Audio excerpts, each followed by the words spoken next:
What's up, fragrance lovers? You might be wondering why I'm wearing a backpack when this is actually a fragrance video and not an outdoor vlog. That's because this backpack is the reason why I'm making this video in the first place. Right now I'm planning my backpacking tour through the Czech Republic and I was thinking about which fragrance I could bring with me. And the fragrance I ended up with is this one. Coach for Men, a very generic compliment getter.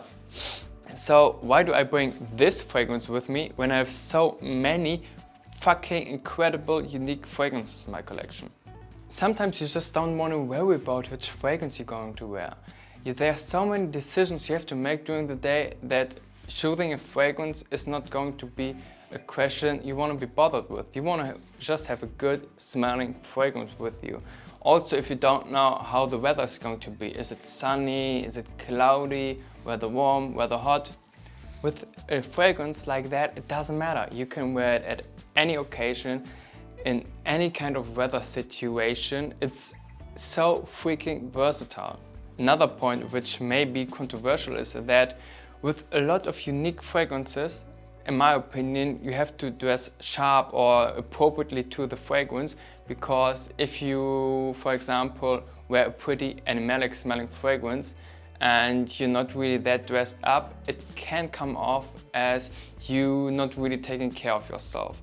But if you dress very sharply and you're looking good, it can actually be pretty attractive. For me, when I'm backpacking, just having the most amazing looking clothes is not really a priority to me. For me, the clothes have to be functional, they have to work very well with all kinds of outfits, and also they should be pretty light so I don't have to carry that much weight. So having a fragrance like that will make you smell more attractive no matter what you're going to wear. I actually do think that this is a pretty solid fragrance. You get a respectable longevity, 6 hours, that's alright. The projection is also pretty fine for that fragrance, actually pretty good, because it's not a beast. It doesn't project too far, it's also not a skin scent, it's somewhere in between, so you can really work it in any kind of situation.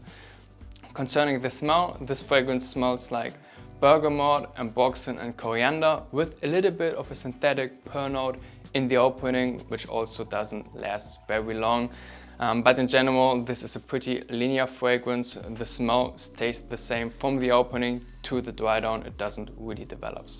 And I gotta say, that smell is actually pretty pleasant, very inoffensive. There's nothing sharp about this fragrance whatsoever. Very safe fragrance for all kinds of situations. A nice touch on this bottle is actually the atomizer. I don't know if you can see it. It has a twist mechanism, which is also pretty great for traveling. The atomizer itself, it's not too amazing, there's not too much fragrance coming out, but it's actually pretty alright, and I really like this mechanism so the cap can't get loose while you're traveling.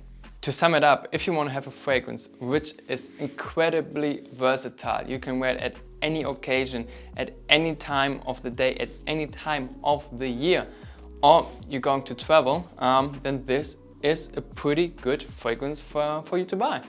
Let me know down in the comments what you thought about this different style of a review, and definitely if you liked it, then give it a like and subscribe to my channel.